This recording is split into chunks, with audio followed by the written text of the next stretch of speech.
All right, we're good to go when you're ready. All right, calling the January 14th License and Ordinance Committee meeting to order. You do a roll call?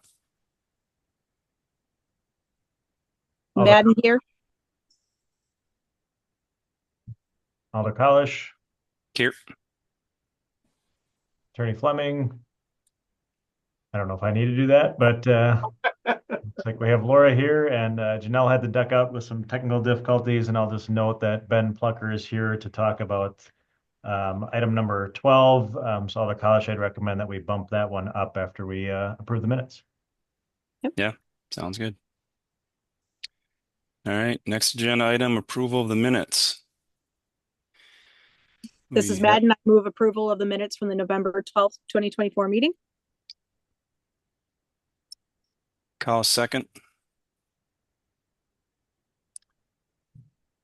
November 12th meeting minutes are approved. So we have a guest, you said, Tyler, so we want to move to license and permits number 12. Yep, the Class A liquor license.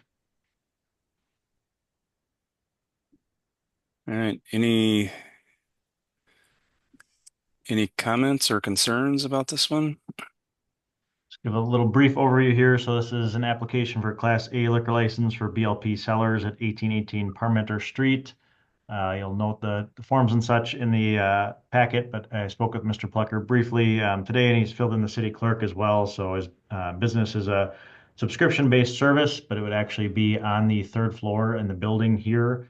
I'll let him kind of talk about that in the way that works, but his intention would be to sell everything in person. So individuals actually come there, be carded, have to be 21, obviously. But Mr. Plucker, I'll let you kind of describe that business in a little more detail. Sure, thanks. So basically, the business is think of it like a book of the month club. So we'll do 3 to 5 cocktails every month, and if you wanted to plan it around a dinner party, it would be 2 cocktails, a wine beverage with the meal, and like an after dinner drink. And so, what will go out in the email every month is how to make the drinks, a history of the drinks, why the different components work together. So, like with an old fashioned, why bitters and the history of bitters, and why different sugars or brandy versus whiskey. Um, with a wine, like a Cabernet would be served with it. So why would you go with a, a ribeye steak or a fattier steak would want to cut through the tannins of the wine, and then like an after dinner drink, aperitif or a pairing with it. And so every month a list will go out of here's everything that's going to be included in your box. Here's all the wines, all the ingredients to make the cocktails, and then customers will be able to come to the location on pre-designated dates and times to pick up their box every month. And then in addition to that, we'll have some inventories available. So if somebody was doing a dinner party and they wanted, instead of the 1 or 2 bottles of wine that came with it, they wanted to get a half a case, they could do that. Or if they wanted any additional spirits. And so the subscribers would have to be in person and, of course, above 21 to pick up their orders.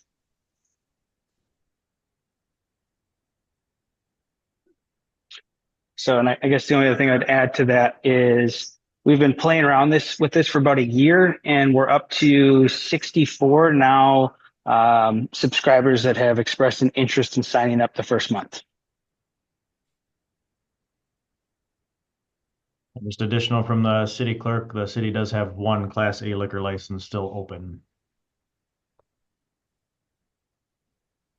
And there's no consumption on the premise, correct? That's the nature of this. Correct. Okay. No consumption. It's basically Yeah. you'd walk in, here's your box that you ordered, here's a couple extra things if you'd like that are available. Pay and be on your way. Okay.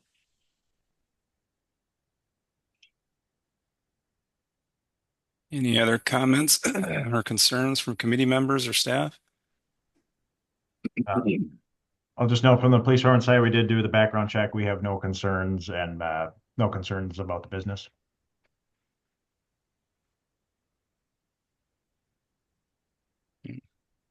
Cool. Well, I'll move approval for the application for a Class A liquor license for BLP Sellers. Kyle shall second. Probably need to take a vote on that one. Or do Okay, we- all those in favor, say aye. Aye. Aye. All those opposed, same. Ayes have it. Thank you. All right. Thank you. Thanks, Benjamin. Good luck. Thanks, You Ben. have a great night. Thanks. You too.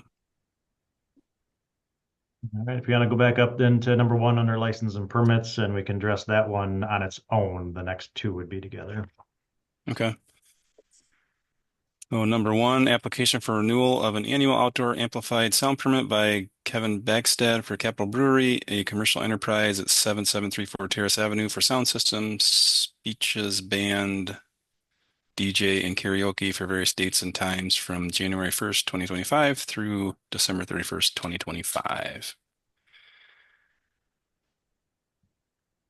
Any comments or concerns from city staff? This one?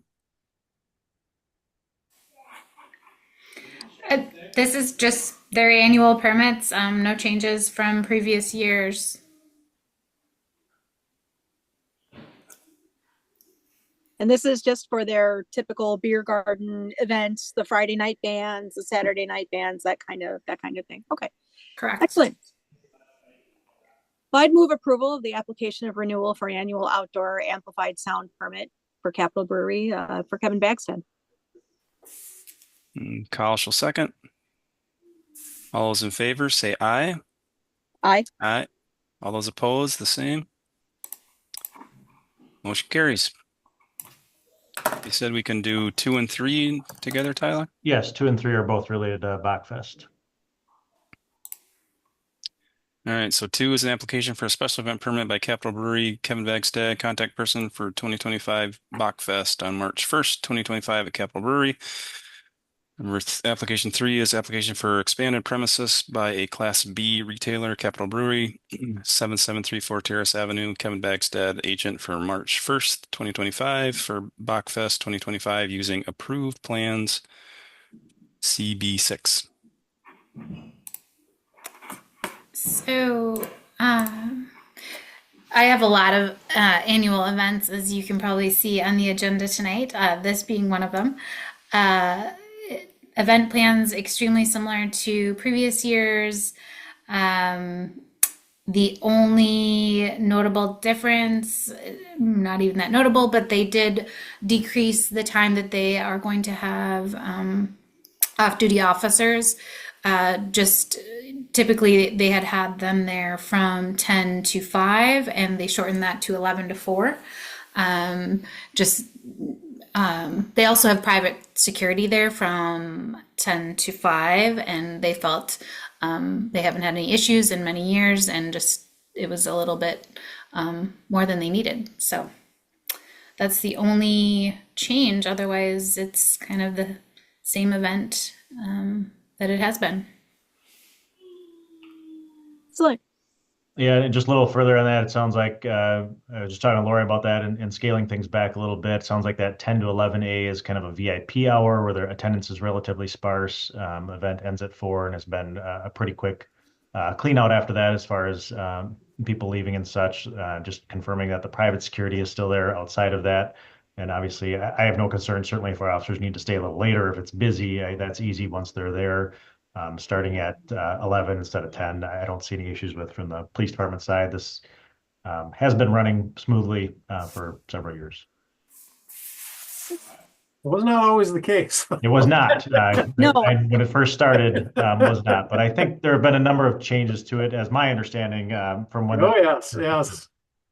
Yeah, back in the days when we used to have 2 L&O meetings a month, this was among the discussions. And so, yeah, we've gotten very boring. It's more tame. It's not okay. A sign of our success, but Right? it's certainly less exciting. All right. Well, that being said, I would move approval of the application for special event permits and expanded premises for Capital Brewery for March 1st, 2025's Bachfest. Kyle second. All those in favor say aye. Aye. Aye. All those opposed, same. Motion carries for 2 and 3. 4 and 5 can also be together then for the Try for Schools triathlon. All right, 4 and 5. 4, application for a special event permit by Try4 Schools, Katie Brazel, contact person for the Middleton Kids Triathlon on August 16th, 2025 at Middleton High School Stadium and Walter Bauman Aquatic Center. And application 5, application for an outdoor amplified sound permit by Katie Brazel for Try4 Schools, 200 East Verona Avenue, number 216, Verona, Wisconsin, for sound system announcements and DJ, 8 a.m. to 8:30 a.m. August 16th, 2025 for the Middleton Kids Triathlon. Again, another annual event, very similar to previous years. Last year was the first year they did move the run portion to the high school track field, and that worked well, so they're going to stick with that. And the only thing to note with this one on my end, I guess, is that I learned from Public Works that Franklin Ave could potentially, it's slated to be, the construction there is slated to be finished by this event, but if anything were to delay that, like weather, they would have to come up with an alternate route for their bike, and the organizer knows about this, and we're just going to kind of keep an eye on it and touch base early summer and just keep checking in. But they're prepared to reroute to, I think it was North Ave, but she'd really prefer to keep the route as is until need be.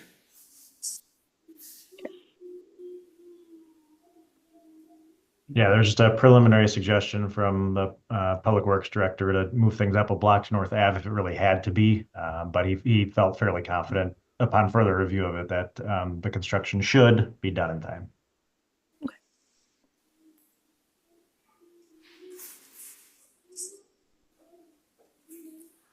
And no concerns from the PD side of this. We've had, they usually request 2 officers just to help them with traffic control on the streets, but no other concerns from us. Okay.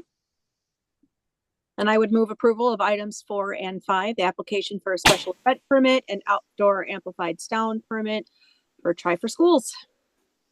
Collis will second. All those in favor say aye. Aye. Aye. All those opposed, same. Motion carries. And we combine any others, Tyler? 6 is a solo, and then we'll eventually combine 7, 8, 9, but 6 on its own. Okay. Number 6, application for a special event permit by Beat the Blues, Inc. Chris Bathke, contact person for the Beat the Blues cruise on April 12th, 2025 at Kiva Sports Center. Yep, just another annual event. This one is a fairly small in size, so they are able to stick to utilizing sidewalks, and they just know to follow the rules of the road. And for the portion that does go on the trails, they are aware of having to post that signage on the day of the event to alert trail users. Okay. But other than that, no issues on my end. No police request for this one. Hasn't been any issues and no concerns from public safety either. Okay, great. And I'll move approval of the application special event permit by Beat the Blues for the Beat the Blues cruise on April 12th. Collis will second. All those in favor say aye. Aye. Aye. All those opposed, same. Motion carries. 7, 8, and 9, Tyler? Yes, all for the Gilda's Backyard Barbecue. All right, 7, 8, and 9. 7, application for a special event permit by Gilda's Club Madison. Taylor Rotunda, contact person for the Gilda's Backyard Barbecue on June 12th, 2025 at Gilda's Club Madison. Number 8, application for an outdoor amplified sound permit by Taylor Rotundo for Gilda's Club, a commercial enterprise, 7907 UW Health Court, for sound system, band, DJ, and announcements. 5:30 p.m. to 8:30 p.m., June 12th, 2025 for the Gilda's Backyard Barbecue. And number 9, application for a temporary Class B retailer's license to sell beer and wine by Gilda's Club Madison, 7907 UW Health Court, Taylor Rotondo for June 12th, 2025 at Gilda's Club for the Backyard Barbecue using approved plan GC1. Once again, another annual event. This one being a fundraiser, just like it sounds, a backyard barbecue on their property. No changes from previous years. At the security plan they are looking to use is identical to the one from last year. So I don't think there was any changes on what they were looking for as far as, oh yeah, they don't require police for this one. Correct. Yeah, we haven't been a part of it, and there haven't been any issues at all that I'm aware of for this one previously. Yep.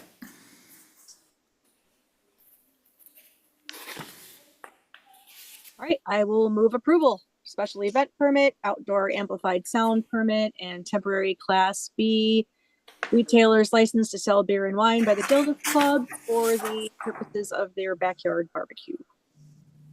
Carlos will second. All those in favor say aye. Aye. Aye. All those opposed, the same. Motion carries for 7, 8, and 9. And 10 and 11, another separate Gilda's Club event for their run walk. All right. Number 10, application for a special event permit by Gilda's Club Madison, Taylor Rotondo, contact person for the Gilda's Run Walk on October 5th, 2025 at Gilda's Club Madison. Number 11, application for an outdoor amplified sound permit by Taylor Rotondo for Gilda's Club Madison, 7907 UW Health Court, Middleton, for sound system speeches announcement 7 a.m. to 1 p.m. October 5th, 2025 for the 2025 Gilda's Run Walk. Again, another annual and another annual for Gilda's Club, just their fall run walk. Again, same plans as previous years. Last year they did spend a good amount of time and effort and energy creating a new traffic control plan. And they're planning to follow that again this year. I don't think there was any issues.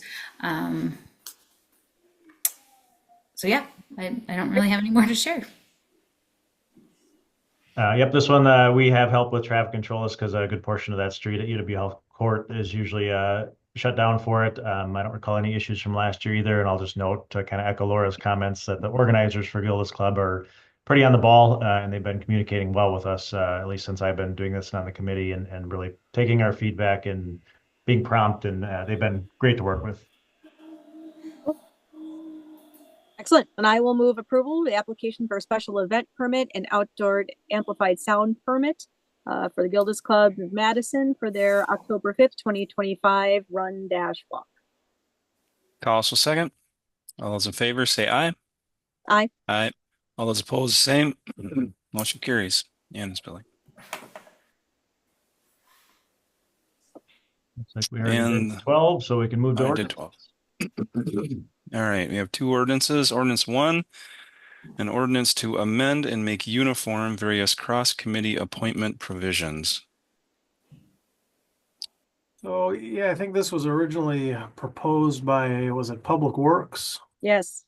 And so the idea is, you know, in some places we had individual committees that basically appointed one of their members to be the member from that committee that goes to another committee like Water Resources or CLC. And then in others, particularly Public Works, it was the chair that was automatically designated. And, you know, that's understandably, particularly depending on how many committees you're on, could get kind of onerous. And so this is basically to set it up so that wherever we have in one committee where it's a member from another committee that's supposed to be on this, that the other committee will choose its member. So it's not by default the chair, because apparently what not surprisingly, it would happen that it would frequently just default to the chair. And, basically if no one steps up, it becomes the chair's job. And like I said, it can become kind of onerous on a person's time. So this went through, and I think I've caught all the places where we have these sort of cross, sort of ex officio appointments, and made it consistent so that each body selects its designee to the other committee. I hope that Awesome. makes sense. Yes. Thank you for doing that. It being part of the Public Works meeting in which we were trying to figure out like, okay, this is how you appoint one person and then another person gets appointed a different way and to a different committee. So it was confusing, and I appreciate the time and effort of actually standardizing that across the board. And so our chairs don't end up having to take on more responsibilities than they already have. Or at least, without volunteering. The volunteering, right? They want to, that's great, but Right. it shouldn't default that way. Indeed. Yeah, it's just a function of, just when you create committees over time and, people give their input as one, but, you didn't really think about how you did the other bunch necessarily. So, but it's a good thing to get all a bit more standardized. So. Yeah, and this makes sense to me. I mean, it seems like it was a little bit all over the board before. There wasn't much standardization. Things were being done differently in different committees, and the chair doesn't always have the greatest amount of expertise and enthusiasm to participate in every case. So this makes total sense to me. And Public Works fully supported this, right? I think that's what Tyler's email said, or Kim. Yep. Yeah, we discussed it at our Public Works meeting yesterday, and all of us are in vehement support of making those amendments. And so on behalf of the Public Works Committee, I would like to move approval of the ordinance to amend and make uniform those cross-committee appointments. Collis will second. All those in favor signify by saying aye. Aye. Aye. All those opposed, same. Motion passes unanimously. And the second ordinance, an ordinance to update references to Water Resource Management Commission to Water Resource Management and Stormwater Utility Commission.